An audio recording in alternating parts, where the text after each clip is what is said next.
Hello everyone, আসসালামু আলাইকুম। New একটা ভিডিও দেখার জন্য ওয়েলকাম জানাচ্ছি। আজকে আপনাদেরকে তৈরি করে দেখাবো ইফতারি স্পেশাল ছোলা চাটের রেসিপি। আশা করি এই রেসিপিটা আপনাদের খুবই ভালো লাগবে। আপনারা ইফতারি এটা তৈরি করে দেখতে পারেন। আর এটা বানানোও কিন্তু একদমই ইজি। তো চলুন আর দেরি না করে দেখে আসি কীভাবে আমি এটা তৈরি করেছি। প্রথমেই আমি এখানে কিছু আলুকে সেদ্ধ করে নিয়েছি। তো এখন এটাকে ম্যাশ করে নিচ্ছি। তো এটা একটু আস্তে আস্তে থাকবে, পুরাটা একদম আলুর ভর্তার মতো করে ফেলবো না, একটু আস্তে আস্তে করে এটাকে আমি ম্যাশ করে নিচ্ছি। আপনারা চাইলে কিন্তু ছোট ছোট টুকরা করেও সিদ্ধ করে নিতে পারেন। তো এই যে আমি হালকা করে এগুলাকে ম্যাশ করে নিলাম। এখন আমি এখানে নিয়েছি চিকপিস। তো এই যে আমি 2 রকমের নিয়েছি। তো এখানে এই মটরগুলা 2টা আছে। তো আমি 2টা ক্যানই ইউজ করব। আর এখানে কিন্তু এগুলা সেদ্ধ করা। তো সেদ্ধ করেই এগুলা ক্যানে করে পাওয়া যায়। তো আমি ক্যানেরটা ইউজ করতেছি। আপনারা চাইলে কিন্তু নরমালটা নিয়েও সেদ্ধ করে নিতে পারেন। তো আমি একদম ইজি প্রসেস দেখাচ্ছি। এজন্য আমি সেদ্ধটাই নিয়েছি। এগুলো এখন ভালো করে আমি ধুয়ে নিব পানিটা ছেঁকে। তো এই যে আমি একটা ক্যান নিয়ে নিয়েছি। তো আমার কাছে অল্পই লাগতেছে, এজন্য আমি এই ক্যানটাও নিয়ে নেব। তো 2টা ক্যান আমি ইউজ করতেছি।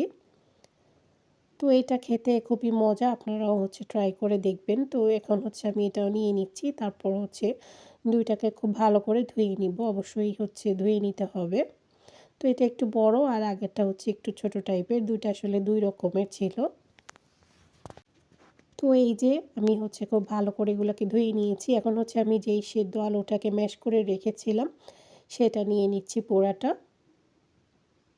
তো আপনারা রমজানে এই রেসিপিটা ট্রাই করে দেখতে পারেন। আপনাদের কাছে ভালো লাগবে আশা করি। তো আলুটা নিয়ে নিলাম। এরপর আমি পেঁয়াজ দিয়ে দিচ্ছি এখানে পরিমাণ মতো। এরপর এখন কাঁচামরিচটা কেটে দিয়ে দিব। তো আমি ছোট ছোট করে কেটে নিচ্ছি কাঁচামরিচটাকে, দেখতেই পাচ্ছেন। আপনারা আসলে যতটুকু ঝাল খেতে পছন্দ করবেন ততটুকু দিবেন। তো আমি যতটুকু ঝাল দিব ততটুকু আমি নিয়ে নিচ্ছি। আমি এখানে কয়েকটা কাঁচামরিচই দিয়েছি। কারণ এই টাইপের খাবারই একটু ঝাল ঝাল হলে আসলে বেশি ভালো লাগে। তো আপনারা আপনাদের টেস্ট অনুযায়ী কাঁচামরিচটা দিয়ে নেবেন। তো আমি দিয়ে দিয়েছি। এরপর বাকি ইনগ্রিডিয়েন্টসগুলো দিয়ে দিচ্ছি। প্রথমে আমি লবণ দিয়ে দিলাম এখানে। এরপর চাট মশলা দিয়ে দিচ্ছি। অবশ্যই চাট মশলা কিংবা চটপটির মশলা দিতে হবে। এরপর বেশ কিছুটা ধনেপাতা দিয়ে দিলাম। তো এই যে এটাকে একপাশে রেখে আমি এখানে কিছু তেঁতুল ভিজিয়ে রেখেছিলাম। তো এখন এটাকে ম্যাশ করে নিব। তো তারপর তেঁতুলের যে বিচিটা থাকে সেটা ফেলে দিব। শুধু তেঁতুলের কাঠটা ইউজ করব আমি। তো আমি এই চাটের সাথেই একসাথে মিক্সড করে ফেলবো এই তেঁতুলের টকটাকে। তো প্রথমে এইজন্য আমি এখন বিচিটা ফেলে দিচ্ছি। এরপর আমি এখন এই চাটটাকে খুব ভালো করে মিক্সড করে নিব। আর এটা খেতে খুবই মজা হয়। আপনারাও একবার ট্রাই করে দেখবেন। অনেকটা চটপটির মতো লাগে খেতে। তবে চটপটিতে তো আরও ইনগ্রিডিয়েন্টস ইউজ করা হয়। তো এখানে একটু পানিও দিয়ে দিতে হবে, তাহলে খুব সুন্দর করে এটা মিশে যাবে। আর আমি এই বুটগুলাকেও একটু ম্যাশ করে নিলাম। তো খুব ভালো করে আমি মিক্সড করে নিয়েছি, দেখতেই পাচ্ছেন।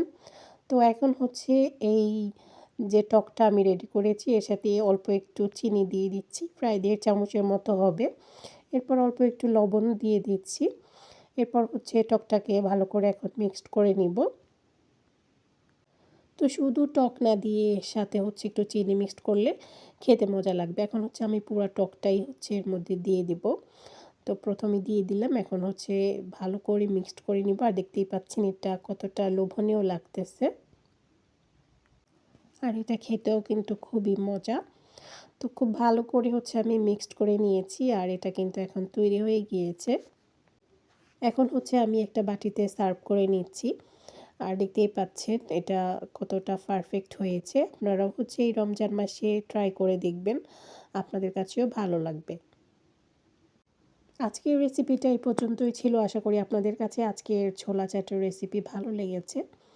তো অবশ্যই ট্রাই করে দেখবেন। আর আজকের মতো এখানেই বিদায় নিচ্ছি। নেক্সটে অন্য কোনো ভিডিও নিয়ে আবার চলে আসবো। সে পর্যন্ত সবাই অনেক বেশি ভালো থাকবেন আর সবার রমজান মাস অনেক বেশি ভালো কাটুক। এই প্রত্যাশায় আজকের মতো এখানেই বিদায় নিচ্ছি। আল্লাহ হাফেজ।